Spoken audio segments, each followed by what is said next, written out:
Hello again. By popular demand, I'm going to start talking about the persons and personalities that I have encountered throughout my priestly life that are coincidental to the life of the church. And that way we will keep the memories alive of Antony Bashir and Bishop Antoon and Metropolitan Philip and all those clergymen that we met, Father Michael Simon, so many of the great clergymen that crossed our paths during our lifetime. Let me begin by saying that upon the death of Saint Raphael Hallowini, the church went into a very difficult period. Who was he? Saint Raphael Hallowini was the first Arab Antiochian bishop in North America when we were still under the Russian church.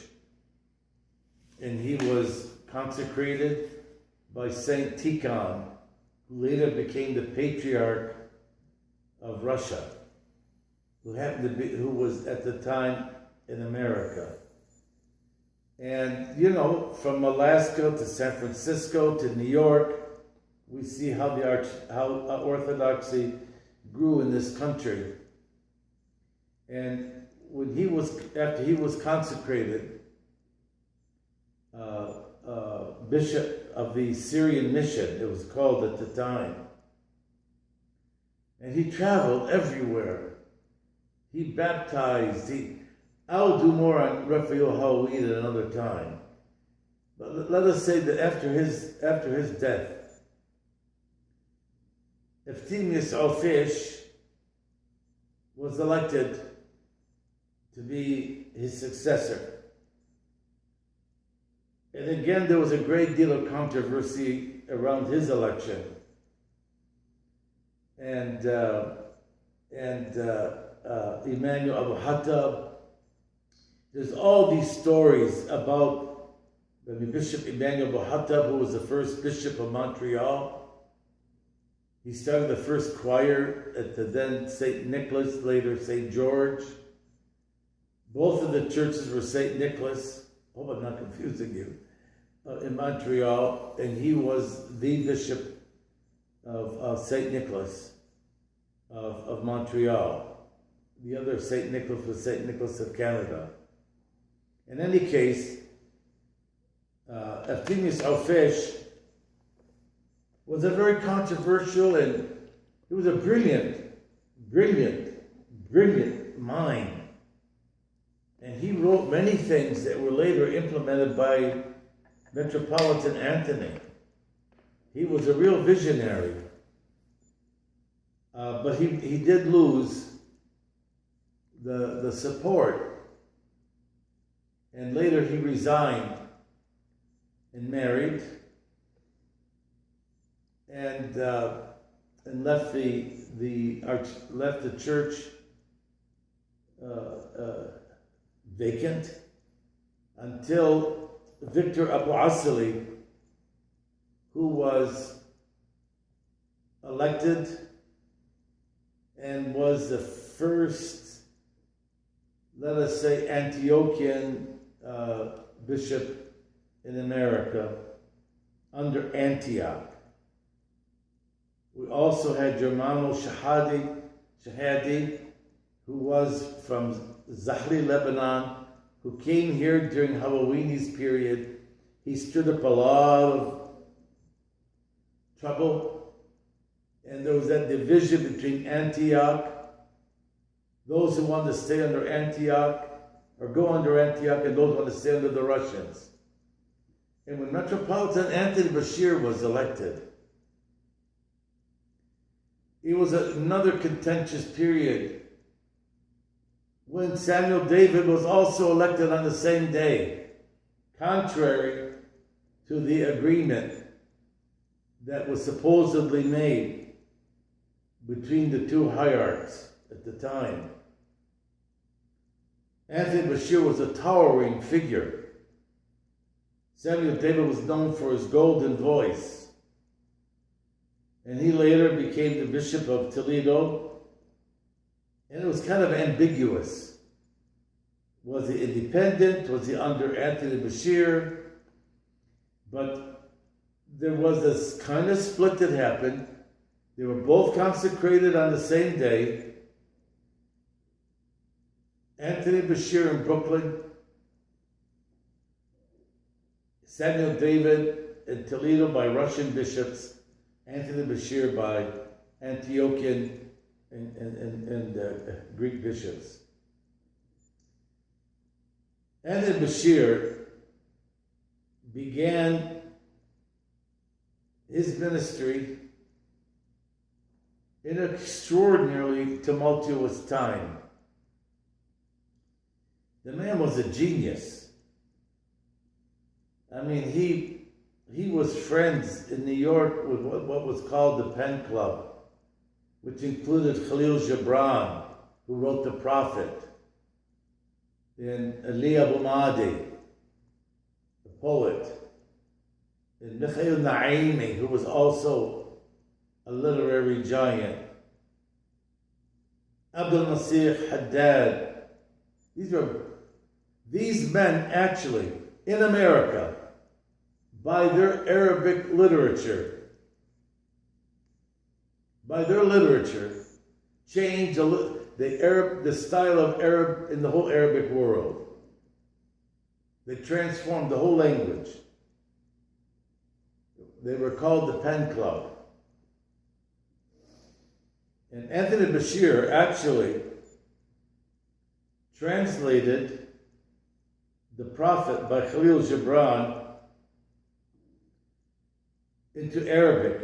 It was always written in English.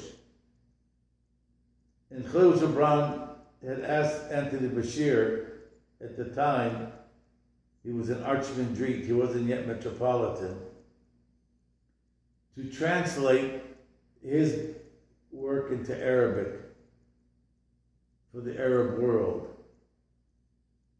And evidently he said there was no other master that could have translated the Prophet into Arabic as Antony Bashir. Now, just to skip a little bit, I'll tell more stories about that. When I was in the seminary, I used to drive Sayyidina to his pastoral visits. He would call me up on the telephone. He said, Kenneth, because my name was Kenneth before it was Anthony. He gave me his name. He said, Kenneth, I'm going to Boston. Kenneth, I'm going to Bridgeport. I want you to drive me. So one such drive, I think it was on the drive to Boston, I was really bold anyway. I said to him, Your Eminence, what made you become a clergyman? You could have been anything in your life.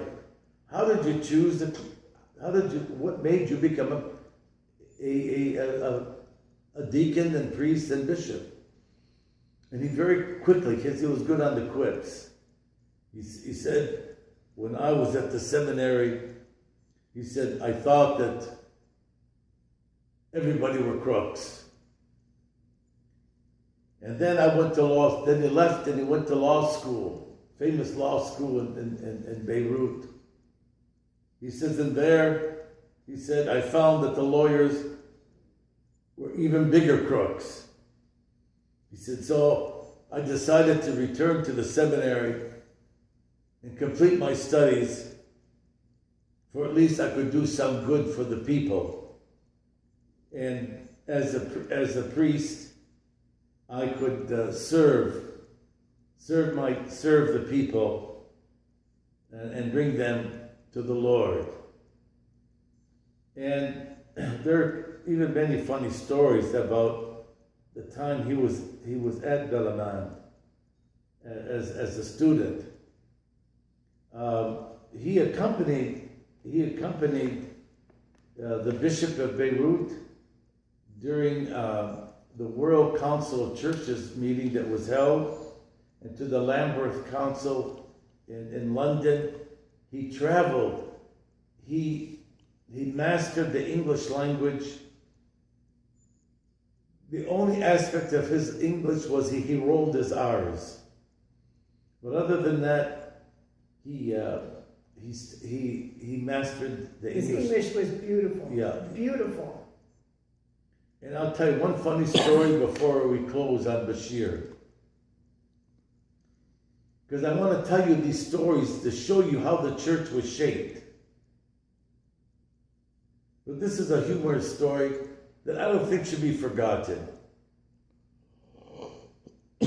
He was once the guest of President Eleanor Roosevelt. And so he had spent the night, he slept in the Lincoln bedroom. And the next day, as they were having breakfast, and at the time President Roosevelt was getting ready for another election. So he said to the Archbishop, he said, Your Eminence, how many constituents do you have in your archdiocese? Now this is in the 40s. And the Archbishop said, we have 200,000. He says, and I cover all North America. And my term is longer than yours. It's forever. So when he was leaving, the priest that was picking him up to take him out said to him, so what happened? So Bashir started to relate the story. He said, Sayyidina, how can you say we have 200,000 people when we only have maybe 20 or 30,000 people altogether? He says, if he doesn't believe me, let him go count them. And he meant it. And of course, everybody started laughing. Another time when he was visiting a hospital in Cleveland, Ohio, he went with Philip Saliba to visit an old gentleman. And walking into the hospital room, he stepped on Sayyidina Philip's foot. And Philip said, ouch! He said, what's the matter? He said, you stepped on my foot. He said, you better thank God you didn't step on mine. Well, he suffered from gout. Yeah. He suffered greatly from gout. We have a lot of stories, serious and humorous stories about these giants who lived simply, who lived so simply. He would come home from a glorious weekend, and as he walked up the steps of the house, his sister Adele, who lived with him, said, Anthony, it's time to take out the garbage. And there was Bashir going to take out the garbage. These men lived simply, humbly, and with utter dedication for the Orthodox Church, the Antiochian Church in America. Thank you, and God bless you. There are a lot more stories to come. Please let me know if you enjoyed these stories. Because, well, I kind of lived the history. And I knew the persons and personalities, both here and overseas. And they're wonderful stories that give us tremendous memories. God bless you.